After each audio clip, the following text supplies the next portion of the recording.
Welcome to Three Count Commentaries. So, I want to talk about this segment by itself, the Kofi Kingston MVP segment.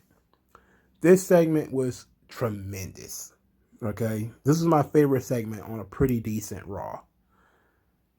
It comes down to MVP having a conversation with Kofi about the fall from Kofi Mania.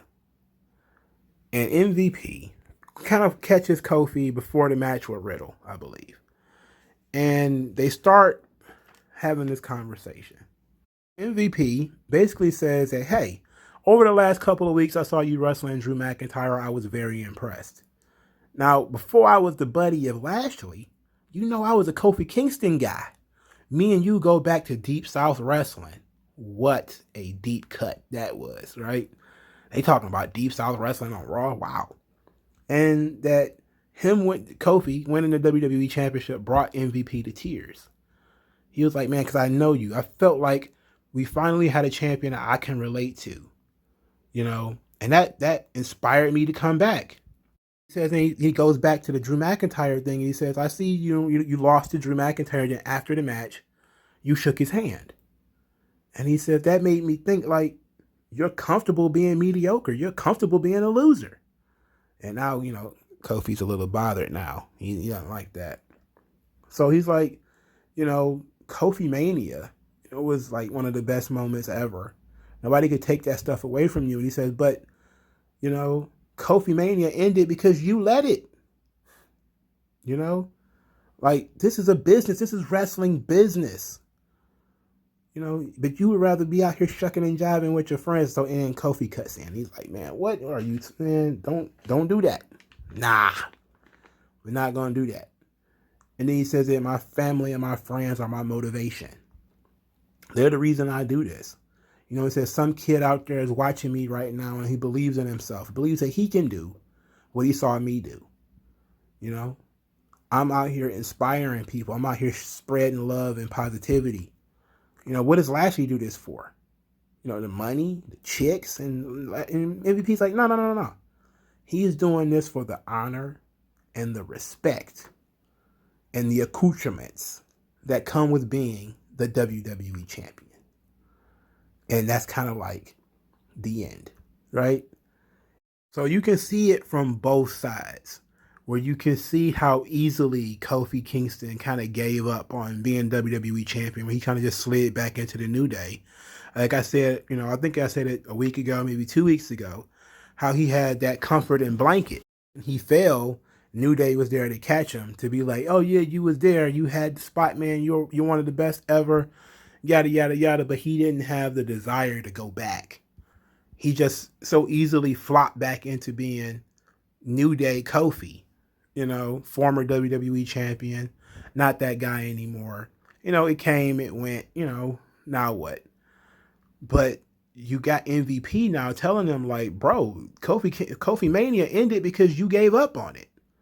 You the one who gave up. Not just because he lost to Brock in 4 seconds, but because the fire went out. The fire is gone. Like he said, MVP says, like, I saw it. When you was wrestling McIntyre, man, when you was in the thick of things, I saw it. It's still there. But you let it go out. You fighting against it. You fighting against being the man. And he wants to represent him to bring it out. And I'm saying to myself, brother, if you can get Kofi and Lashley together, that would be great. Now, in the natural realm of storytelling, Kofi Kingston would have to turn it down. Right? He would have to, this would definitely lead to a Kofi Lashley feud. If you were booking it correctly, they would already be feuding and Drew McIntyre would literally be doing something else. But this has to be where it's going, right? Where you got two black men with different views on the world, where Kofi thinks he's inspiring people through having fun and being entertaining, but he's not progressing. He's just having fun and being entertaining, while Lashley is being cutthroat and being brutal, but being effective. And that's his way of sort of inspiring by saying people honor him. People respect Lashley because he's willing to go out there and break people down, bust them up. And that's true. You know, that is true. Both of those things are true. The whole thing about Kofi being inspiring, MVP proves that that's true because he said, you inspired me to come back.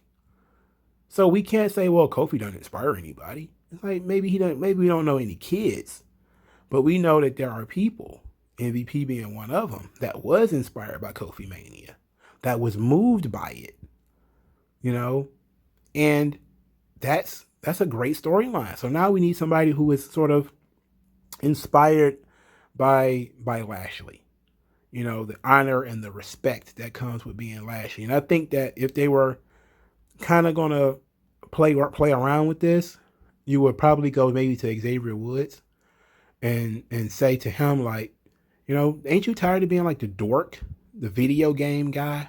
You're like, don't you ever want to see yourself as being more than that? You know, like, look at Lashley. All the girls in the world, you know, the money, the power, the respect. You don't got none of that. I mean, you got tenure, but that's about it. Nobody respects Xavier Woods. People respect Kofi. They don't respect you. You're just a trombone guy. You know, that might be, you know, just one way of doing things.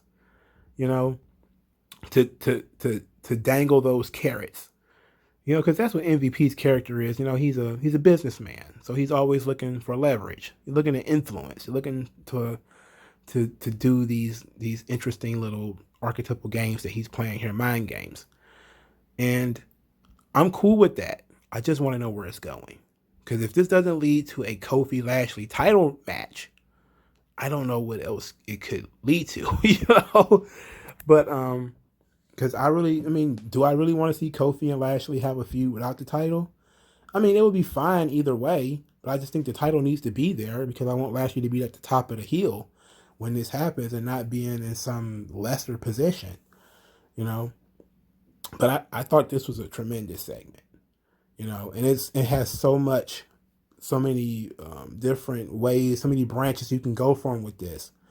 Because Kofi's been around for so long and everybody knows who he is, but nobody's ever really seen Kofi be selfish, out for self. And you also have this new angle with the character where, you know, how much do we respect Kofi? You know, do we really have deep reverence for Kofi and what he was able to do? His 11-year journey from being, you know, coming out of nowhere to being jobbed out for years and being stuck in the mid card for years and then finally climbing his way up. You know, do we really honor and respect Kofi the way we should? Is the way to get honor and respect the way that Lashley gets it? I think I said in another video that Lashley, you know, he forces it. It is a dominance issue with Lashley, but with Kofi, it's not. You know, Kofi is perfectly fine blurring the boundaries between main event and mid card, tag team and single. You know, being funny, being, you know, twerking and doing all kind of extra stuff. He's perfectly fine doing that because he feels like he's being himself. You know, but is being himself coming with this burden or this baggage of not being taken seriously, of not being seen as a serious performer, and making the mistake of losing in a very short match because he didn't take himself so seriously. Then maybe if he took that match with Brock more seriously, he would have won, or he would have done better than get beaten 4 seconds. That's something that we really could look into. And the reason I pitched the Xavier Woods thing is because I want them to do more with him as far as the character is concerned. Because there are certain things about New Day that Xavier Woods are really good at. Like Xavier Woods was really good with the Dudley Boys storyline and the tables. He was really good with the Wyatt family stuff, being scared of the Wyatts. He was really good at that kind of stuff. And I think that, you know, him being sort of a weak link of the New Day, you know, it's something people believe already. And it's an interesting thing that they might be able to play with. And of course, you would have to turn them down because I think that you can't just have all the black characters be heels. You know, it's just, for starters, it doesn't make any sense. Secondly, you know, you don't want to group like objects that much. You want to have more than one vision of success. That's really what I was trying to get around to. I think this whole video was just kind of like a long way of saying that. Is that you want to show people that there's more than one way of success. That Kofi's way is just one way, and that he's being himself in a way, and he's having fun, and he's chilling, and he's hanging out, and it looks like he's just shucking and jiving and playing video games with his homeboys, but he's actually dead serious, and he's actually very good, you know? But it's he can be when he's half fucking around all the time. And then you got Lashley, who is serious as a bullet in the head, but he's conniving, he's manipulative, he's violent, you know? He is corporate greed, you know, and MVP is manipulating, is a manipulator. So you can look at it and say there's two different kinds of success. And that's really what this storyline could be about, is who, you know, maybe about who truly inspires people. Those who are doing really well and are cutting throats to do it, or those who fall short but are being themselves and passing on positivity. Are they truly the ones who are motivational and inspirational? That could be interesting storyline to tackle there. But I really like this segment. It was dope. Let me know what you guys think.